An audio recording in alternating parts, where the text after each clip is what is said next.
Well, good day. So for today, I'm gonna talk about the first cartoon appearance of Batman and a whole bunch of other Batman characters. So, alright, let's go. So, we start off with a bunch of sporting events being ruined with umbrellas popping out of sports equipment. Bruce Wayne and Dick Grayson know it can mean only one thing: the Penguin. But why is Penguin doing this, right? What's his angle? Only the artificial intelligence of the trusty Bat computer knows for sure. And the answer is the $1 million belt. Not the one from Ted DiBiase of wrestling fame, no, but a similar championship belt encrusted with diamonds for an overall athletic championships. The Penguin plans to steal this thing apparently, which begs the question, why did Penguin create a legitimate sports equipment company, build its reputation up to the point where it was awarded a Major League Baseball contract, just so he can sabotage his company's own name to steal a belt? Why not just steal the belt at gunpoint, man? You know, like the old-fashioned way. The mind of a super criminal is diabolical indeed. Regardless, Batman and Robin cruise down to Penguin's legitimate sporting company and preemptively arrest him. But Commissioner Gordon tells the dynamic duo that the belt was stolen while Penguin was in Batman's custody. The Penguin is pissed. He's gonna sue Batman and Robin for wrongful arrest. Holy mistaken identity, Batman. Meanwhile, the Joker has been sending Batman an old, boring and tired joke. Did you hear the one about it's raining cats and dogs? Oh, why yes, I stepped in a poodle earlier this day. Or something like that, right? Kind of funny, kind of not. But Batman figures out Joker's game. The punchline is linked to a comedian named Barry Beagle, because apparently Barry has a priceless Peruvian pearl collection, so the Joker must be planning on stealing that, right? Like, holy far a stretch, but you know, I guess it makes sense. So Batman and Robin go to Joker's obvious hideout and preemptively arrest him. But again, Commissioner Gordon gets the call that the pearls were stolen as Joker was in Batman's custody. So now Batman's in trouble because he has 2 false arrests against his name, man. Like, Commissioner Gordon ain't too happy with that. But he still lets Batman go to clear his name. Does Commissioner Gordon give that courtesy to everyone? So Batman eventually figures out that the Joker and Penguin are working together and using each other's MO to make Batman look like a chump. But turns out the diamonds in the belt that Joker stole for Penguin are fake. Or Batman made that story up. But either way, the dreadful crime duo believe it. Like, they have the belt in their possession, you know, they wouldn't check it to make sure it's legit.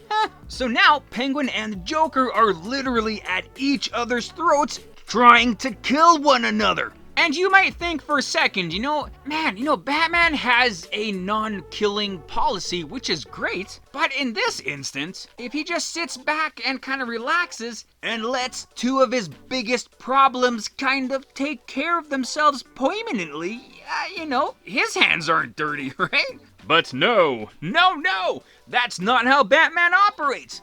Batman is all about justice, not supervillains murdering each other even though it would be convenient for him and the citizens of Gotham City.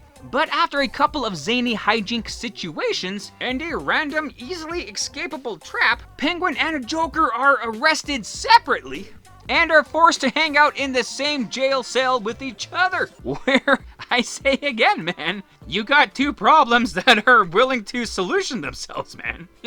Just walk away, Batsy. Just walk away. But with that is the end of this series, Bat Tale. Well, that was a pretty decent cartoon, eh?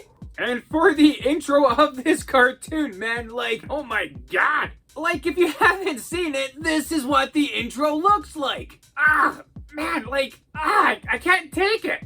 Now I know exactly how the Simpsons felt when they went to Japan and watched that cartoon.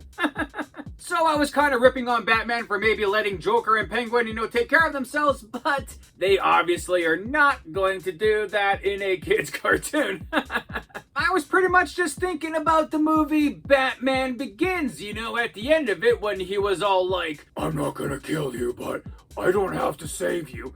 And then he took off in that train? Different era for sure, but my point is still pretty valid. After being a big fan of Batman, the animated series, and watching Joker's sidekick, Harley Quinn, dressed up as a jester, it's really cool to see Joker's henchmen dressed up as jesters in this cartoon series. And really, dressed up as jesters, it totally makes sense, right? Penguin's henchmen dressed up like eagles and having an eagle's nest hideout. That doesn't quite fit. Yeah, technically Penguin's a bird, but, quite a different bird than an eagle. And speaking of Penguin and Joker, the way they interacted in this episode is actually pretty comic book accurate. Joker and Penguin have teamed up from time to time in the comics, and it usually works out the exact same way as you've seen in this episode. They hatch a plan. The plan is working perfectly. Something goes wrong and they want to kill each other.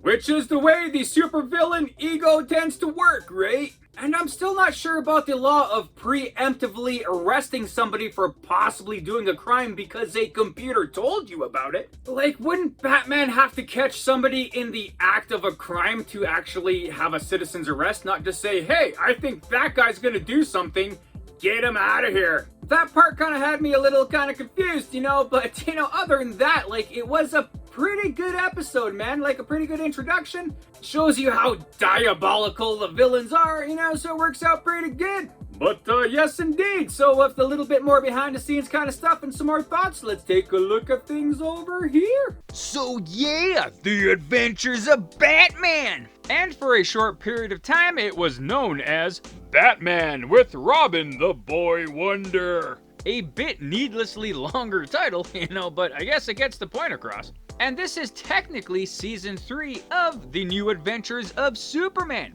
Season 1 was just Superman, Superboy. Season 2 was Superman, Aquaman, Hour of Adventure. And now Batman is replacing Aquaman for the Batman Superman Hour. And man, it still kind of boggles the mind a bit that this is Batman's first cartoon appearance. If you consider in the 1940s you had Batman, Superman, and well, yeah, I guess even Shazam. They were featured in movie serials, which was popular enough, cartoon for Superman, which was flipping amazing, man, and was hugely popular. You would think that would be popular enough, to create a Batman cartoon around that same time. And the way that cartoons in the 1940s can really set, quite an ambiance and stuff like that, I think they would have done a fantastic job with Batman, being dark and brooding and all that kind of stuff. You kind of get that vibe from Batman the Animated Series from the 90s, as they do really pay a whole lot of homage to that Superman cartoon in it, so that's kind of what you could have seen, man. But hey, 1960s fuzzy wuzzy pop culture, cartoon is cool too. So this show was in the same era of the classic Adam West Batman live action show, and I guess it was always in the shadow of that show, the shadow of the bat, as they say. But this cartoon series did not follow the campy self-parody of the live-action show. This cartoon tried to be more serious than a live-action show.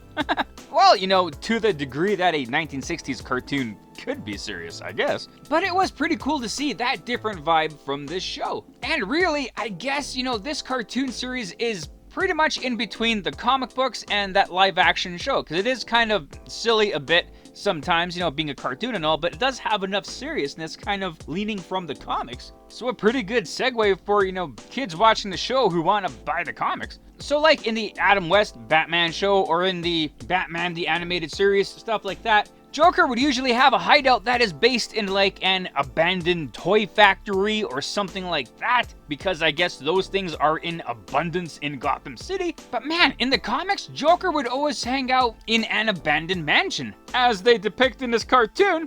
Although the exterior of it wouldn't be so obvious or anything like that, with all those playing cards on the side. Might as well spray paint "The Joker lives here." Yeah, the inside is all decorated up for sure, man, but the outside, a haunted house, man. That's the way it goes. Stay away, there's ghosts in there. So, being a sports fan and all, can't help but notice that Bruce and Dick were watching baseball.